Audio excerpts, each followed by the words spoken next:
Today's episode is brought to you by Black Hydrovac, experts in vacuum excavation and utility locating, specializing in unique needs of mission-critical clients. Whether you call it hydro excavation, daylighting, or potholing, they focus on non-destructive digging in high-impact areas where underground utilities are at risk of being struck. This is utility protection at its best, defined by technical excellence, job site reliability, and a relentless commitment to doing the work right. Learn more at Black Hydrovac.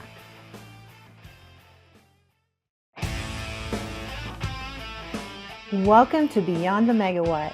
I'm Valerie Crafton, Risk and Site Strategist.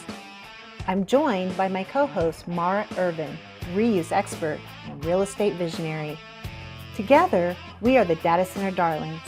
We're spotlighting the voices and ideas powering digital infrastructure's future. Let's dive in and go beyond the megawatt. Welcome to another episode of Beyond the Megawatt. I have my co-host Valerie with us today. Hello, Valerie. We've got a special guest with us today, Luke Kipfer. I'm really excited about this. If you listen to any of our episodes so far, I've told stories about Luke, but I didn't name him. So I'm excited that he's actually part of this today. He's also gone into hiding in the last year or two. Yeah, a little incognito. You've been kind of busy over there at Powerhouse. It's been a busy year, yeah. For sure. Yeah, so I was super excited that he agreed to come on the show today. So we're going to kind of just dive right into this. Let's do it. Yeah, so young Luke, did you know that you're going to be building data centers? I would say I always knew I was going to be building something. I certainly didn't think it was going to be data centers, but it's a bit of a natural transition because I was always, as a teenager, I was a computer nerd. I don't really have anything to do with the IT side now, but it is a little bit, full circle, being able to build things and still be involved in the industry, even if it's just, on the periphery. So when did you kind of make the transition to, where did it start for you in terms of how you ended up here today? For me, I would say when I graduated high school, I was a little bit without direction in life. My path, I was a little slow to mature. So I got out of high school. My father wasn't going to allow me to sit around the house and not do anything. He was working for a mechanical contractor. So out I went and I went to work. I was lucky in that we really were a specialty contractor. We were actually one of the local Liebert reps. So it was, I was 18 years old out there cleaning condenser coils and changing filters on old Liebert units, the Challenger 3s, and, was able to get exposure to that space. We weren't necessarily dedicated to data centers. We did a lot of telco. We did some computer rooms, things like that, as well as some specialty, cooling and refrigeration systems. But it was a good exposure to get out there and really just, jump right into the trades and jump right onto job sites. Nice. When was your first data center experience? Again, like we were doing data rooms. There was no real dedicated data centers. Really the first pure data center experience is when I grew up in upstate New York and then moved to New England to work at Markley in Boston. That was the first true data center experience. And they're a co-location. Yeah, they're really the Carrier Hotel of Boston.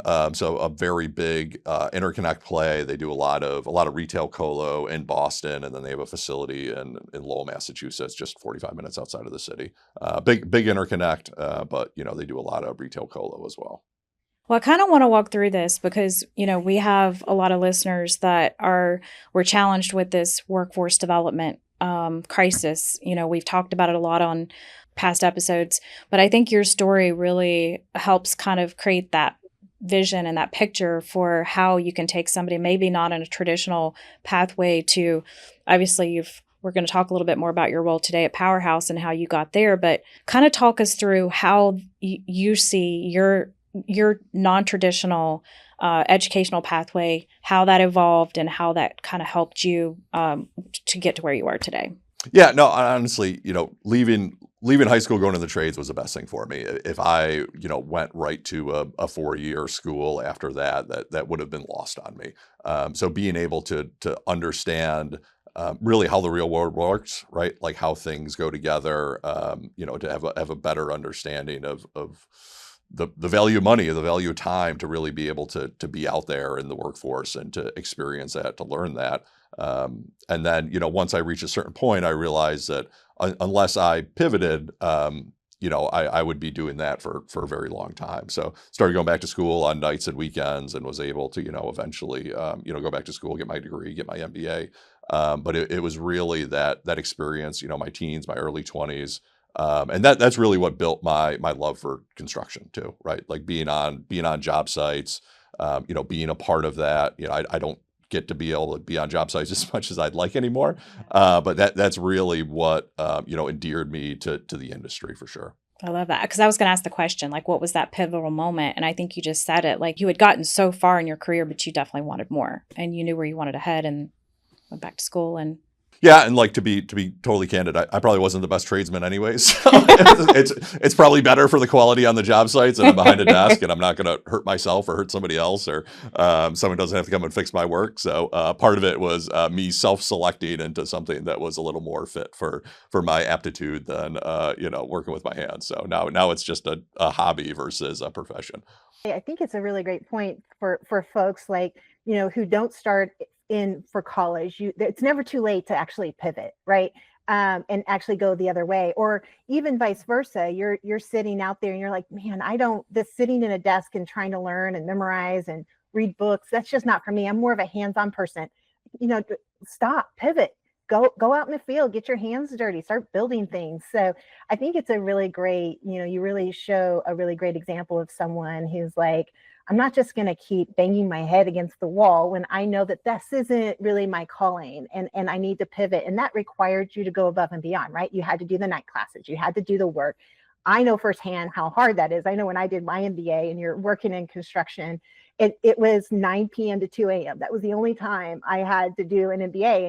And it's a lot of work. And so welcome to the MBA club, but like that is, it's just so much to think about and sacrifice. You have to kind of be intentional when you make those decisions, but vice versa. If you're sitting here and you're like, this isn't for me, don't be afraid to just take a pivot, no matter where you are in life, and consider something different. So as we need more folks to enter into the labor and trades industry, I don't want people to think, hey, I'm already down this path. Sure, you can change, you can pivot. Honestly, like that's one thing I love about the data center industry, is that there's so many different verticals that you can be involved in, right? Like whether you're in the trades, there's a real estate side of it, there's the operational side of it. There's so many different really niche needs within the industry, and their needs all around. Certainly the trades is our biggest pressing constraint and need in the industry now, but the industry needs people everywhere, right?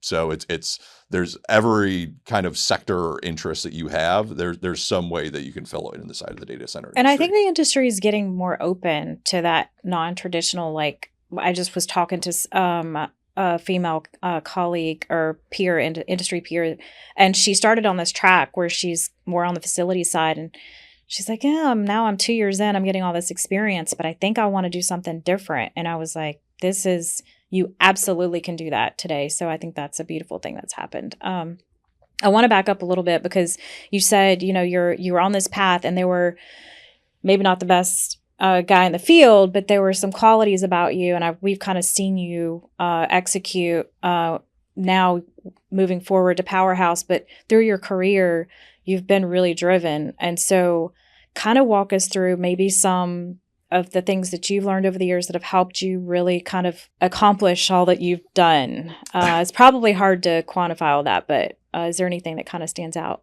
It's really two things. The first thing for me is just always taking care of the basics. And it sounds simple, but to the point that you can best take care of yourself to show up at work, or to show up at your family or school or whatever it is that you're doing, to set yourself up for success, right? Like to not go out to the bar the night before, right? Like to get good sleep, to have a good diet, to be able to exercise, to really just set the baseline, right? And it sounds simple, but so many people are involved in kind of these self-harm behaviors that they can't show up, 100% the next day. They can't put all the effort in because there's something that they're doing outside of their professional lives that's limiting them. As I aged, I realized how much my activity outside of work was, constraining or hurting my ability to perform during the day.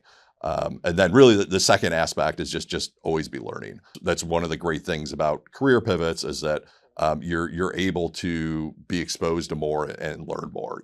I started in the trades. My first full-time data center role was in operations. So I was in operations, and I switched over to development and construction for retail colo, and then switched development and construction for hyperscaler. And really, I'm more of a real estate role now. So like always being open to seeing opportunities and being able to grow. I'm better at doing my job now because I understand all the different operational aspects that I might have learned 10 years ago. So, having that kind of always learning mindset has really helped me a lot in life.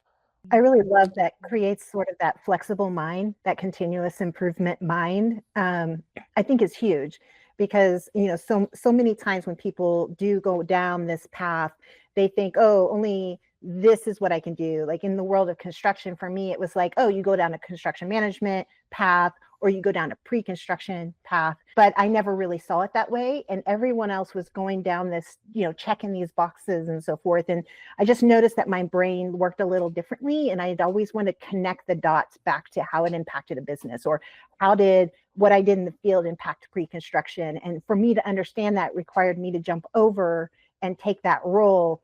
And next thing you know, you've worn every hat along a build cycle.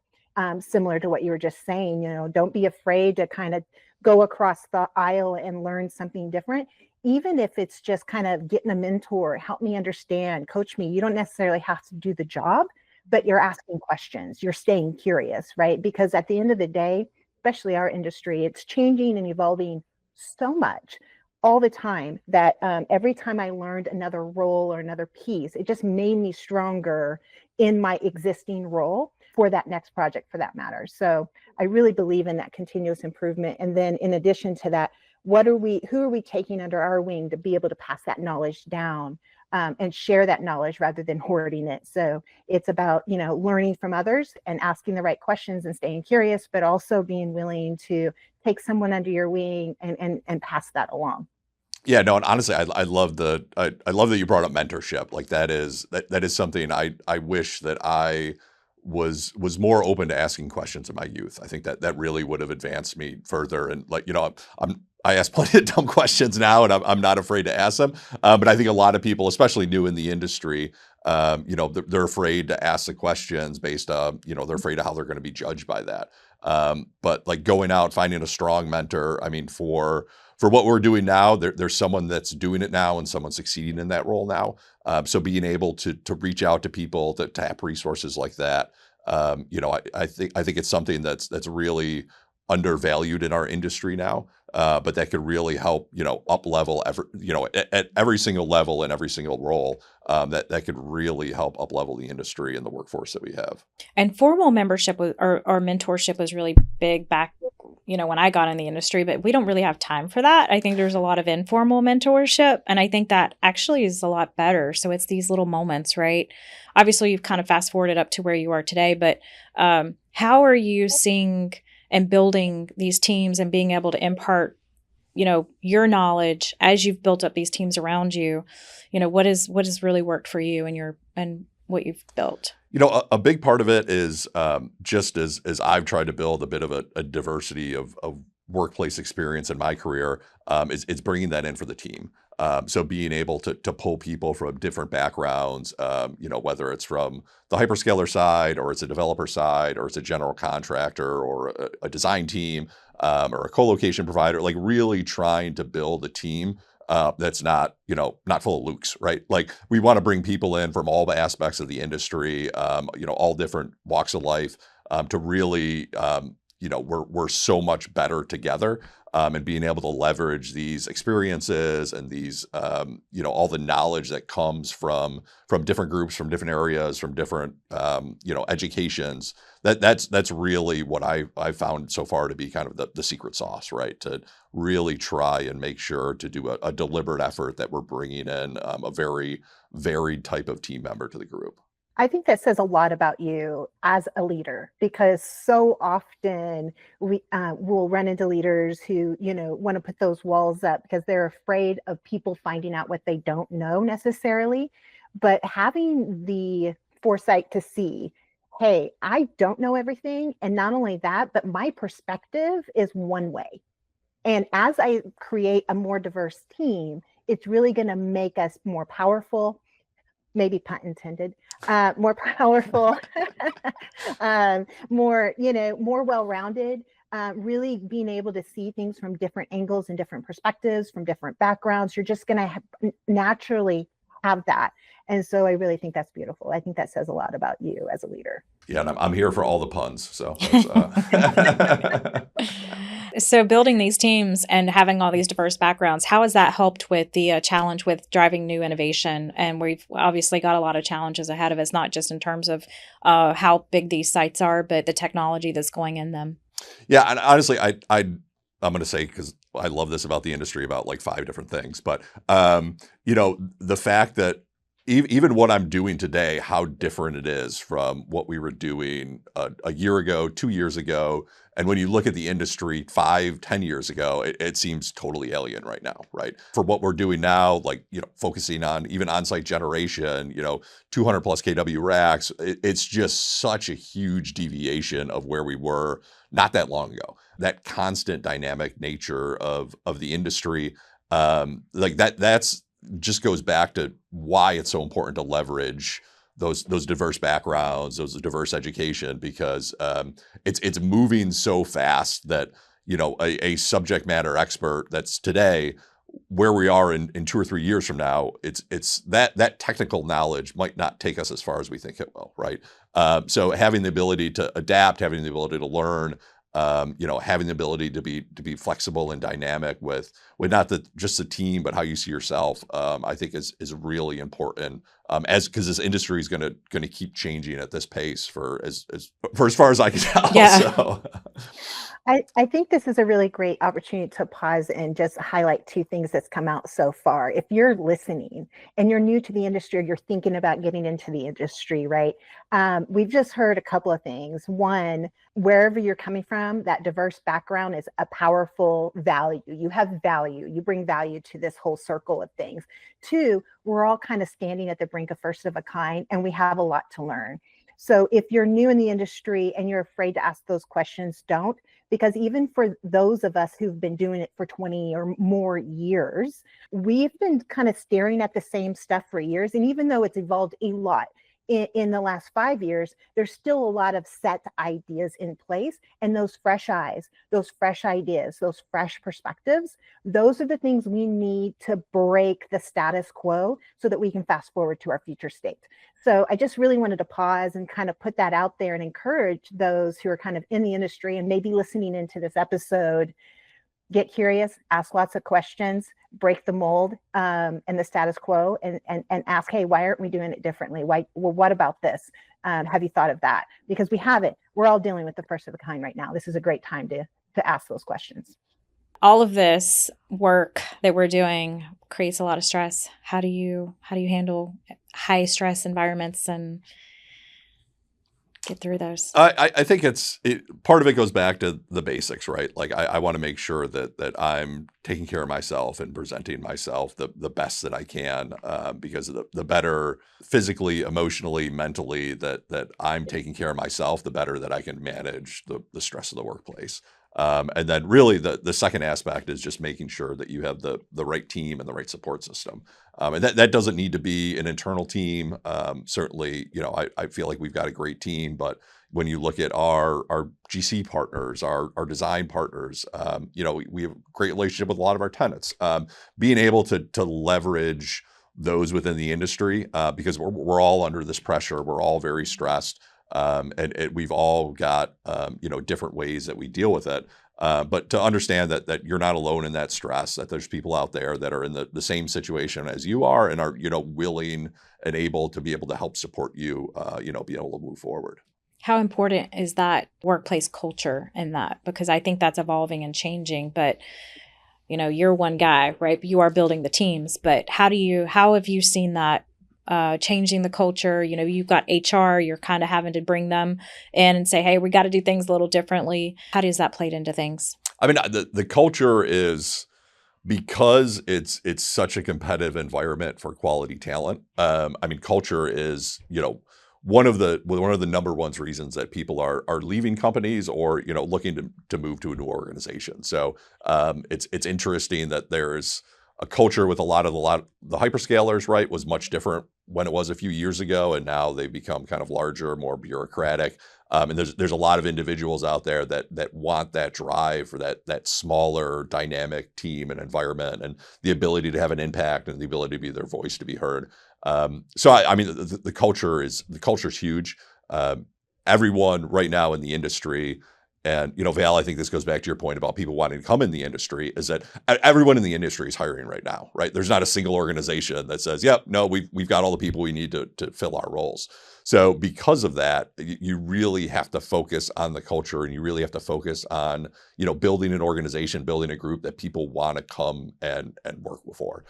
Because if you don't, they're out the door the next day, right? There's so many great options out there to be able to go and work and contribute and be part of a high-performing team.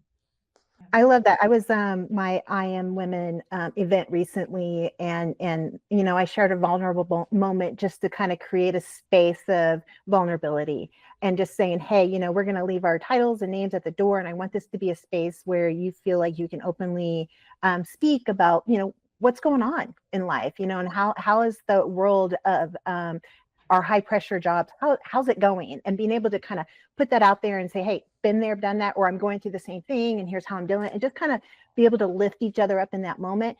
And someone openly shared, how they're really struggling inside because of the culture. And it really starts from the top down, from that leadership. So I'm really loving that you're putting this in the forefront of your mind, because it does have a huge impact. And the thing that came out was, if you leave before anybody else in the office for any reason, then you're not as dedicated as everybody else.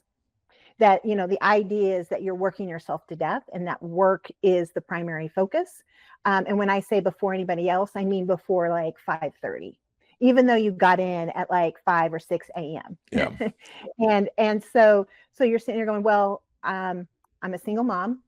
I have things after work I've got to deal with, and here we're wanting to attract more women, and they have to hold on to that burden, and here she's being ridiculed and told that she's not as dedicated if she leaves before 5:30. That means she's missing getting dinner on the table or being with her family. And somehow, to me, that means that your quality of the output, if you're putting in 10, 15 hours a day, and that's the minimum expectation, the quality of your output starts to go down. So what they're telling me is your culture is more concerned about the hours and input in rather than the quality you're applying. And I think that having that balance, having the, taking care of yourself, creating that balance in your life really creates also the quality of the output that you bring to work every day. Yeah, and it's interesting. Like we've known it in the trades for years, right? Like we know, if you track output of an electrician or a pipe fitter, or that once they get to hour 9 and then hour 11 in a day, right? Like you can see, like it's measurable, the decrease in the output and the decrease in quality. 100%. So the idea that just because you're behind an office and the strain is mental instead of physical, that doesn't have the same impact is just so you're mind-blowing. saying, instead of working late, you should just come in really early. But to that point, I mean, it's okay to come in early and it's okay to work late, but it should be your why, right? If you need to get a lot done and you show up early and that's how you get it. I think, to your point, Val, I think for the folks that maybe feel that pressure that their output might be the same, it's just a different window or whatever that looks like. Yeah. You put that output out there and you work, you get in early, you have your highs, you have your lows, right? And maybe that means I'm leaving at 5 because I have family things. But then once everybody's down, I'm opening my computer back up and I'm finishing the work. And just because you don't physically see me on the job site or in an office accomplishing that doesn't mean I didn't accomplish it. And so I think there's some level of trust that has to happen there as well from the leadership, and just feeling like you're not getting micromanaged, and that you trust me that I'm going to fulfill my obligations, and I'm going to honor my word, and I'm going to deliver, and I'm a grown up, right? Like that the very minimum, I'm going to get it done, but I might have to do it in my way. And I think that we have to create safe spaces rather than, ridicule people in how that gets done. And I think the new generation, if we want to attract that new generation, they're not going to put up with those old school mindsets. It's funny. We, it's very relevant. Just this week, we were having a team building exercise with one of our partners, and one of the exercises was, listing all the key attributes to leadership and leaders, right? And at the end, we had this big long list, and everyone went through and they voted what the top ones were. And the one item that everyone voted for was trust. Like 100%, every person that went around, like, this is the key component to, being a strong leader. And Val, you mentioned it early, but one of the best ways to build those is to be vulnerable, right? To say, like, listen, like, I don't know this, or I need to leave for this, but to be able to open up. It's one of the best ways to get your team to trust you and to rally around you, and to rally around the group. But trust 100%. That's key to building culture in the organization. When you work in the high pressure environments, and you're moving so fast paced, and you don't feel like you can share those vulnerabilities, I think that pushes us into that space that we've lived in for so long, where we have the highest alcoholism in the industries, and we have mental health issues, and that's because we're not creating those safe spaces for people to really share what's really going on with them. And unless you create that space as a leader and create that vulnerability, then you're not opening up the opportunity for others to be vulnerable in return and really know what's going on inside of them. And what happens after that is turnover. Yeah. So I just had to kind of cap that off. Sorry, Mara, go ahead. Oh, no, it's all good. Because I started, when you were talking earlier about this, the younger generation, and it doesn't even have to be younger generation. It could just be somebody entering the trade that our industry that feel like they still have something to prove, right? Or, but for the younger talent, what I want them to see, and maybe you can share with this, is I want them to have a longer line of sight into, they'll say no to a job because maybe it's an hourly rate pay, or there's just some things about the role or position that's just not, like, they just want something bigger. And what I want to really emphasize is this industry changes so quickly overnight. That role that you got hired as a security guard, well, now they need somebody to come in as an apprenticeship and start something else. But I kind of want to hit on that a little bit. So if we've got listeners that are trying to get more younger people into the trade, or we're trying to think about how can we create programs and pathways to get more talent in, do you have any advice around that? It's actually fun. I just read Arnold Schwarzenegger's book, Be Useful, right? And it's always like you just need to do something, right? Like, especially for the younger generation, I think it almost becomes like a paralysis by analysis that is this really the best job? Is this really the best opportunity? Am I going to work? At the end of the day, like, if you just get out and start working and start getting those reps and start getting that life experience, it's going to come to you. And what you think you're going to do right off the bat is 100% going to be wrong, right? You're going to have this idealized vision of a job or a role or a career in your head, and you're getting into the real world and be like, wow, this sucks, right? Like, I did not want to spend 8 hours in front of an Excel spreadsheet every day. And you're going to go do something different. So my piece of advice would just be go out and start trying and doing as much as you can, because you need to be, you need to build that experience, and you need to see, because a lot of times, especially for the younger generation, what they think a job is and the challenges and the benefits of it really, truly isn't what the day-to-day of that role is, right? Yeah. And I think the more that as leaders, as we can actually show them their value and the bigger good, like, hey, we know you're not at the executive meetings, but my business analyst over here, the work that you're doing is actually making a bigger impact. So taking time to actually say, hey, this is how the work you did over here behind the scenes really showed up here, and how we will be able to deliver something higher. This episode is powered by Mod 42. Their modular approach represents the future of data center infrastructure. By combining innovation, design with cutting-edge technology, They deliver scalable, efficient, and sustainable solutions that transforms how businesses deploy and manage their computing resources. I love that, but also I think it goes back into a deeper place. And I know when I've mentored interns, I said, whether when you come in with a resume and you've only worked at the grocery store, done a bartending job, and you actually haven't taken the initiative to go out and try an internship, go try. I mean, it's really helping you more than you really think. One, you really quickly learn what you like and what you don't like from a culture perspective. You're really trying these companies out. Two, you get firsthand insight to a lot of jobs, whether you're doing the job or not. You're seeing all of those different roles and how they interact with each other, right? And so there's so much to be learned from that. And you quickly go, hey, I don't want to be inside an office doing spreadsheets, and maybe I want to be in the field. And you quickly kind of feel those things out.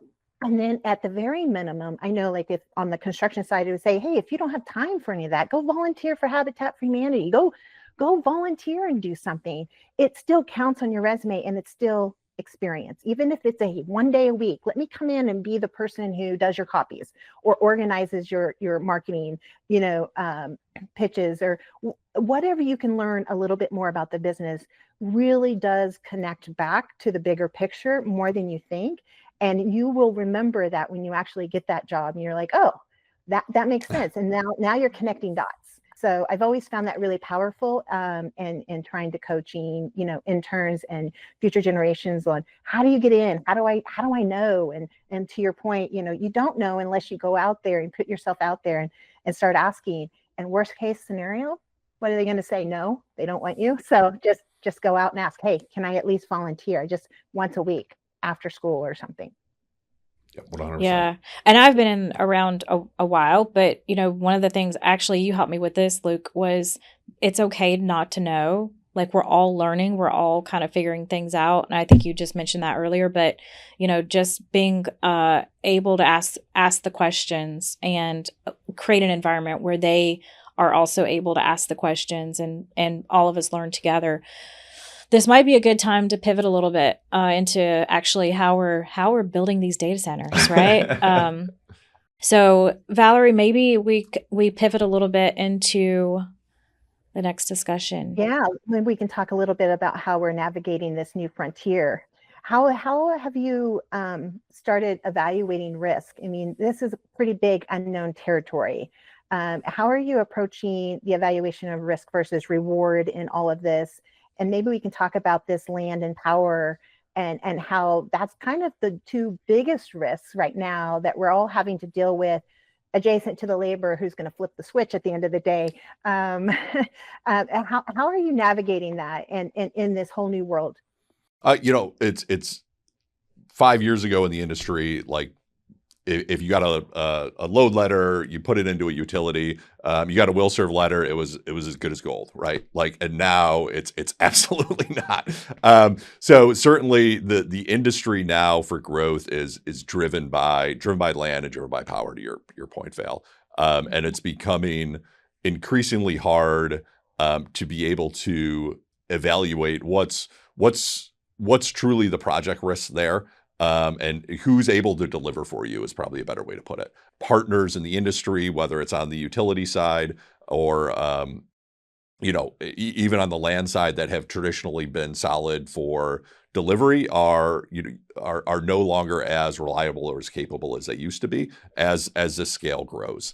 And part of it comes with experience, to be able to navigate through what you see as real opportunities and what you see as art. For us, the view that we take is every project's going to have risk to it, right?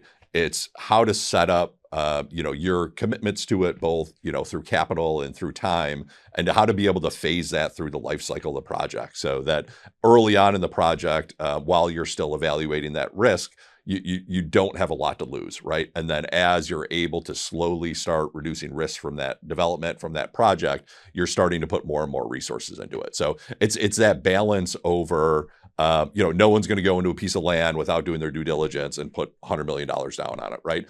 But it's when are you comfortable to put a big deposit down, right? So really just balancing how much you know about the project, how much you have in writing, how much is true solid commitments, and how much you're willing to outlay. And I think that's where you're starting to see a lot of disparity in the industry. Between people with different risk tolerances. There's a lot of opportunities out there, but you have to perhaps have a little more aggressive of a risk tolerance to be able to go forward and, close on that land without an ESA or without a solid power agreement. So it's a very interesting landscape right now because everyone has different capital, everyone has different speeds, everyone has a different level of how aggressive they are to pursue these projects. But they're all risky, no matter what. They're all risky. And what I really like too, that's unfolded is going into these regions where data centers never been built. We can't just go in there and build without, in that early feasibility process, going in and actually tapping those local resources.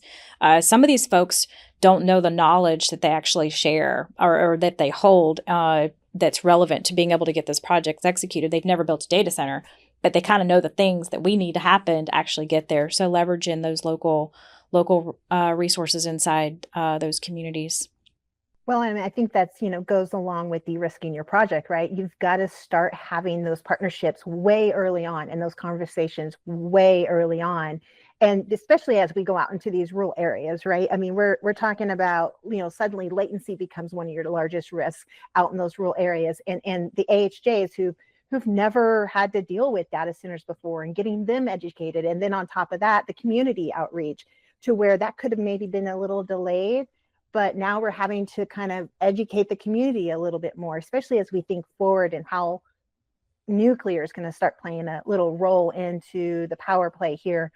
That sounds scary to most folks until you educate them on what that really means. And so there's just so much more we're having to do earlier than normal, communicate, partner, and so forth. Would you agree with that? Yeah, and honestly, I think that the community outreach is one area that the data center industry as a whole has fallen down on, right? Because of confidentiality, because of the way that the industry is built. We try to limit the amount of information that gets out about these developments. So when we move into a new rural area, the first thing somebody does is they go type into Google, hey, what's the worst thing that could happen near a data center, right? And they just get all these crazy ideas, and they've never seen it, right? We take it, I should say we, but like the residents of Northern Virginia take it a little bit for granted because like I live, like there's a data center down the block from my house, right? Like I run my data centers, like we understand what they are. We understand they don't pose health risks, right? Like because there's a data center going down the street from you, your well's not going to run dry. You're not going to have blackouts in the summer because of that data center. You're actually going to have a more robust electrical infrastructure. But not having that kind of knowledge and not having that understanding about how it actually works, naturally their minds automatically go to the worst without understanding that, hey, this is a big, quiet building that's going to generate, unprecedented tax revenue and not generate any traffic and not going to be a drain on the local resources. So, as an industry, we really need to do a better job, Vail, to your point about being proactive in a lot of these conversations with the communities, because we've done a really poor job of it up to this point. Well, and I think the other false impression is not only they forget that it brings a lot of tax dollars to the area, which is very good. But initially it looks like from the outside, it doesn't really bring a lot of jobs. So why bother, right? And what they don't realize is all of the services that not only does it bring jobs, but all of the services that support that data center. I mean, thousands of jobs get created, not only just to build the data center, but also to support the running of that data center. So I think we forget the ripple effect of that and trying, again, that goes back to the communication education. Yeah, and I'm going to get the exact metric wrong, and I apologize, but I know Loudoun County came out with a great, that for every data center job, there's 4.5 indirect jobs created by that job, right? So yeah, certainly during construction, I mean, we've got projects with 600-700 tradesmen and women on site like today, right? Like the amount of jobs, and those aren't like there's a lot of high paying jobs that come along with those construction jobs as well too. So I think they might not generate a lot of jobs, but certainly the indirect jobs and the level of the jobs that they do generate is very high, right? These are high income. These are great jobs for communities and for neighborhoods. Yeah, I really love that. So if we were to kind of pivot and as we look into the future, what's really exciting you the most about this next wave of data center development? What excites me the most is that I don't know what's coming. So, Yeah. like having, if you asked me a year ago where we would be today, I would have been wrong. So I love the unknown. I love that we can't plan for, hey, are we really doing like single megawatt racks 2 years from now? Like trying to understand where things are going. Are we really in 5 years from now? Are we starting up sites with small nuclear reactors, right? Like, are we like trying to understand where things are going? I love the fact that, everyone's got their own ideas. Some of them are crazier than others. Just go to the conference next week in Virginia, Data Center Frontier. You'll hear everybody's difference of opinions. Yeah. So I love, obviously I've got, some opinions. I love where the industry's going. I think in general, things like the labor shortage are going to make us better, right? They're going to make us better because we need to get more efficient. We need to use technology more. We need to protect the workers and the resources we have now for things like mental health, things like alcoholism abuse. Like we need to protect the people that we have, and we need to be able to get more efficient so that those people are able to do more work. So people aren't getting hurt as much, right? Like people are safer on the job sites. People can do more work. So I think the constraints that are around the industry now are at the end of the day going to force us to be better, to be more efficient, to make a better product years from now than what we're delivering today. I think it's also pushing us into a more sustainable mindset as well. Not only more innovative mindset, but more sustainable mindset, right? Because we're having to get smarter about our resources. We're having to get smarter about, and consider different technologies. Where can we modular this, this build and make it better? One really cool thing around sustainability is we were going so fast, I don't know, a year, 2 years ago, that sustainability kind of just was in the background, but it's saving some of our projects, right? So what we kind of could dismiss 1 or 2 years ago in terms of water use, or it's actually those things that are actually kind of saving the projects. Yeah, 100%.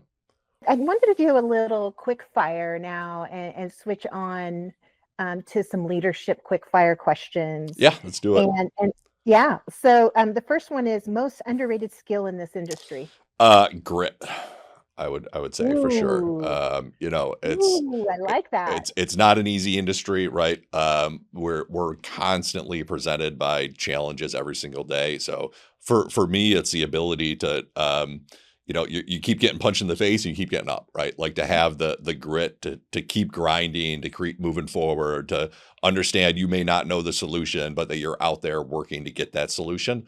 I think that's, by far, where a quality that almost all the successful people in this industry have. 100%. And there's a book out there called Grit. I've read it. It's a great book. It's a great book. It's a great book. The next one is a mistake that taught you something important. For me, it was I had a team member working on the group that was not a right fit for the organization. And honestly, it took me too long to be able to terminate that person than it should have, right? So, and that's part of, early on in my leadership and my managerial journey, like I saw people not fitting in the organization as like a failure of me, right? Like a failure of like personally, like why can't I get this person? Because originally you were like, oh, this would be a good fit. So I could see that. So like, then you were, why can't I get this like square peg to fit in this round hole, right? I ended up like we terminated the employee, and then they went on and they did like amazing things, you know. And it was a wrong fit for them too, but they couldn't come to that conclusion that they should leave. And I waited too long to be able to come to that conclusion. So they were so much more successful operating in a different environment, and then our team was more successful because they were in the environment. So that's really something looking back, like being able to have the confidence to be decisive in decisions like that, really at the end of the day, again, it really helped both of us at the end of the day. Well, you also have that fear of having to replace that person too. Like, whoa, now we're going to have a gap. So but understanding, like, it's Yeah. not every culture is for everybody, right? Not everyone fits for everybody. It's not it could be a representation of the culture, but it's like some people just work better in really structured environments, right? Some people work better in really, dynamic, chaotic environments, and that's what they need, and that's what they need to thrive. So, just because they're a good person and just because they're smart doesn't always mean that they're the best fit for the team. And I think that goes back to the grit comment you had earlier is, those are those moments where you don't let that get you down. You just have to pivot and say, okay, this didn't work for me, but I'm going to change this environment. And, you kind of have to step back and say, well, what am I doing about it? And that's that grit of getting back up and not considering it a failure as much as a lessons learned. And I know, what's better about what I work better in, to your point. One piece of advice you'd give or offer often. What one piece of advice do you often give?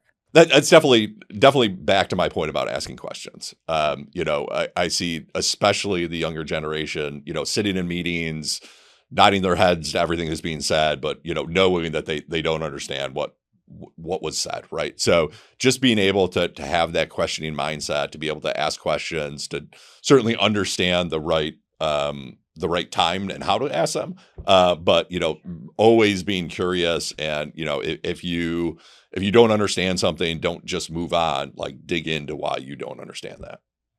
And acronyms are a really good one to ask a question about. So we have so many acronyms, and it's a good one. Like, people will just kind of phase over that and not ask. And then you've been in the industry for so long, you're like, I've never asked what that meant. I've only used the acronym for 20 years. And I'll have a young person suddenly ask me, and I went, actually, great question. What does that mean?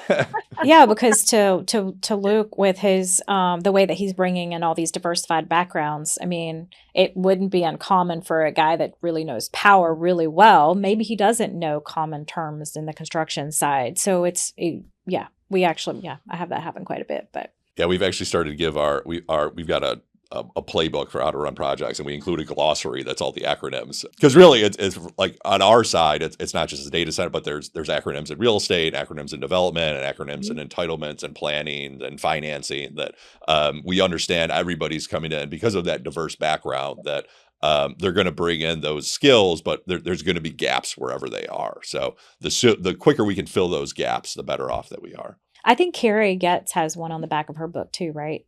I know she's got terms. Maybe it's not the acronyms. I think she does as well. I have her book. Yeah. I could grab it and look at it really No, quick, but that's, I think you're right. these little things though are super important. I like that.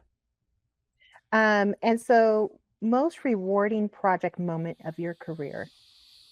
Ooh, that's a good one. I think for me, I had a project. It was earlier in my career, but it was really the first project that I, looking back, it was, I think a 6 megawatt build, which years ago was actually, for those that are new to the industry, that used to be a big project. It is no longer, that's like a pod now. So that is no longer a big project. But looking back, it was really the first project that I had complete ownership of. And I always fondly look back into that one because I took so much pride, and I still remember like the day we finished commissioning, like walking through the data hall. There's no cabinets in yet. Like everything's clean. We just got like our final cleaning done, and like that pride to know that like all those months of blood, sweat, and tears that went into this, like having that final project. And honestly, that's what I love about construction, is that there's so many industries that you don't have a real tangible asset at the end, right? There's so many industries that you spend all this time building something, and at the end, it's a check, or it's something that you get. But construction, like, you get to walk through it like that. You get to drive down the street and say, yeah, I built that building, So I just love that about the industry, is that there's such a true, tangible outcome that you can sit there and reflect and say, like, yeah, like there's a good chance this wouldn't have come together without my involvement here. So having that is just, it's such a rewarding aspect about the role. And I think that goes back to your comment about what excites you most about the future, even is that it's this unknown. It's always our industry is always changing, always evolving, getting faster. The technology is changing, vocabulary is changing, how we do things is changing, the cultures are changing. There's so much change. And I don't think I've ever been on a project that was like the last one. Ever. Like that, like, someone is like, oh, it's hard to say it all, even after you've been in the industry for 20 or 30 years. I'm like, I don't think you ever do, because I've never had two projects the same, even when they called them copy exact projects. I'm like, yeah, copy exact, sort of, kind of, not really. and even so, they were at a different site with a different, with their own different struggles, different environments, different teams. Yeah. Even the team on the project can make the project go differently. The people involved, the design, all of it just makes it all very different. So it's one of my favorite things as well about our industry. It's always changing. It's always different. It's very exciting. So I'm right there with you. If you were given the keys to reimagine how mission critical development is done, you had no red tape, we had no legacy systems in place, what's one radical change you'd make to how the industry works?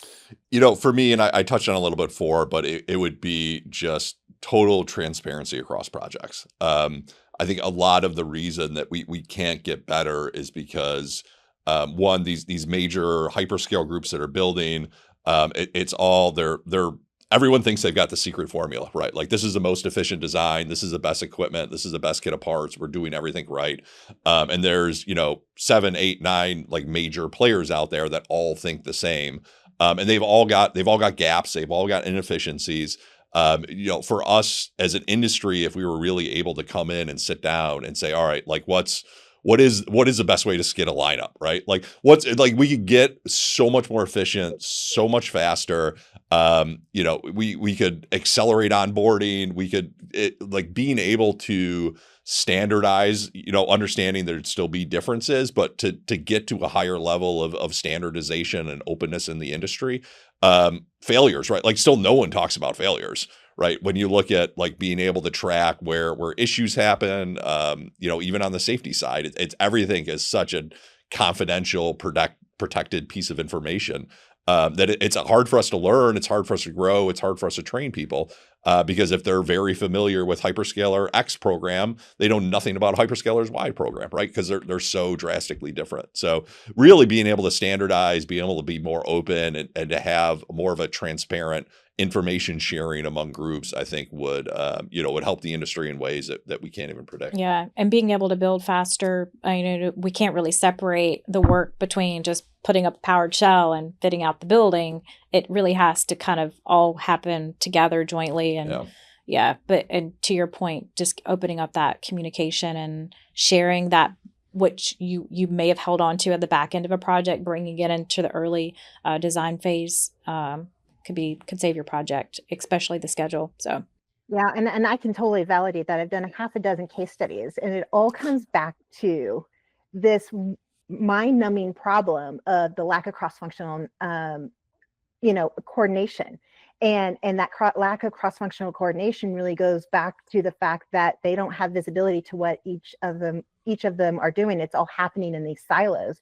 And how when you look at the end-to-end of any build cycle, you have groups of people and it changes hands and all the amnesia that happens and the risk they fall through the gaps that are sitting there. And there's not one consistent thing that connects it all from end to end. And so it goes back to this, I think, that continuous improvement thing and having something in place that allows you to quickly share and store it, and having that lessons learned tracking that can actually inform the next project coming behind, no matter what phase they're in. I get really excited about this. I love it. 100% in agreement. I would do the exact same thing, or maybe I am. And we have to scale, because even being able to do that in a smaller work group, or as Powerhouse has grown tremendously in the last, how long have you been there? 3.5 years. Feels like probably a lot longer. But yeah, but even those things that you kind of mastered at a small micro level, once you start to scale and these projects keep getting bigger and bigger, getting really good at that early on is really important. So I think we're close to the end. We've had some really, really good topics. I think, my takeaway today was, that grit is super important. I would have to say I can't really see anybody that is really showing up and continues to show up doesn't have grit as part of their business acumen. And, our friend Adam Black made a post this morning on LinkedIn, and he said, this is how I showed up. And at first I was like, here goes Adam. He's very regimented. He's very strict. And I got up and did my yoga this morning. But to that point, I mean, we all have to kind of really, if we're going to be in this industry, you're kind of not just signing your life away. I think there's family life balance, but yeah. What else did I miss, Val? What did you pick up on today? Oh yeah, 100%. I think, you have to show up to this industry with grit. And if you don't have it, you develop it real fast. If you don't have the calluses, those calluses develop pretty quickly. And you'll know right away if it's for you or not. And here's the reality. I don't know how people don't fit. There's, we talked, that was the other thing that came out of this. You have so many options. You can pivot, you can go into different departments, you can try on different hats. Do it. Change your boots and put on your heels. I mean, or dress shoes for guys. Well, if you're in girls, that's fine. It's that. They're not fun to walk in. Not my favorite. But anyway. I did leave mine on the top of my car this week by accident. You wanted to embarrass, so I'm trying to be nice. But I mean, I think at the end of the day is don't be scared of the unknown, because it's all unknown for all of us. It's always changing and evolving. And I know for me, it's one of those things you just quickly get used to. You just kind of go in with the grit, and you get used to being not afraid of being afraid. Well, that plays into Luke. He doesn't know what's coming next, so you kind of have to be unafraid if you're gonna anticipate the unknown. Not afraid of being afraid. Any last thoughts, Luke? No, I really, really appreciate the time. Really appreciate, you guys invited me on here, and I've certainly listened to a bunch of them so far, and I think you guys are building a great podcast, great platform here. So, well, you're a little unusual, and I think about that because, we've had some guests on here. You're not just hidden voices. We just had to pull you back out because for a while you were out there, and then and then all of a sudden you didn't have time for anything like this. So it really meant a lot for you to spend some time with Valerie and I, and you obviously have a lot of knowledge and wisdom to share with the rest of the industry. So thank you for taking time out of your schedule for this. No, appreciate you having me on.